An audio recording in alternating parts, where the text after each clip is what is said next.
ប្រាំប្រាសាទមកចូលបនសត្វអូផងដែរដែលមើលទំនៀមទឹកសាបជំរកមកឆាច្រើនហួហើយ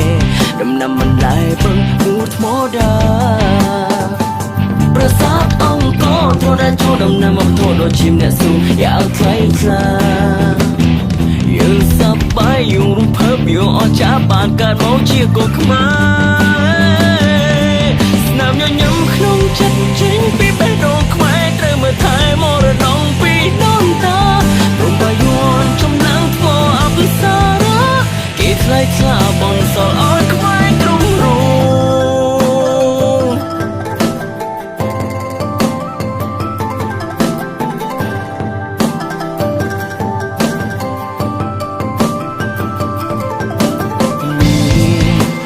ឈើទុំនេះបឹងបួទឹកសាយធ្លាក់ហូរីប្រតាក់ជាប្រឡាយកសកលទាំងឡាយសប្បាយនឹងធ្វើការងារចំការមានឈើហូបផ្លែមិនជាខ្វះទេទាំងស្រុកទាំងស្ទើរទាំងគ្រប់ប្រដៅផងណាដើមស្រូវទុំលែមផ្លែស្វាយសាមកអំបូងជីកណាំបា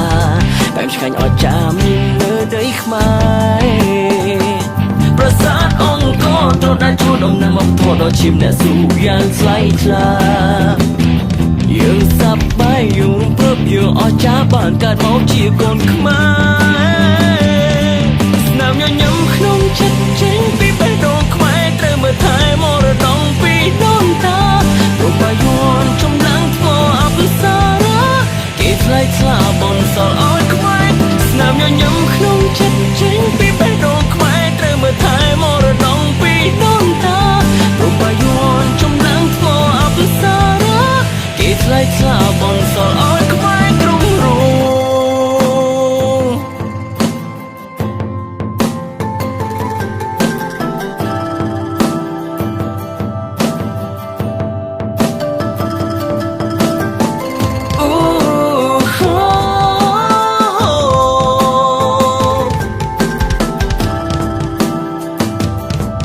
កូនខ្មែរស្នាមញញឹមក្នុងចិត្តចេញពីបេះដូងខ្មែរត្រូវមើលថែមរតងពីដូនតារំបាយ័នចំណាំងថ្មអបសារៈគេថ្លៃថ្លាបនសល់ឲ្យខ្មែរស្នាមញញឹមក្នុងចិត្តចេញពីបេះដូងខ្មែរត្រូវមើលថែមរតងពីដូនតារំបាយ័នចំណាំងថ្មអបសារៈគេថ្លៃថ្លាប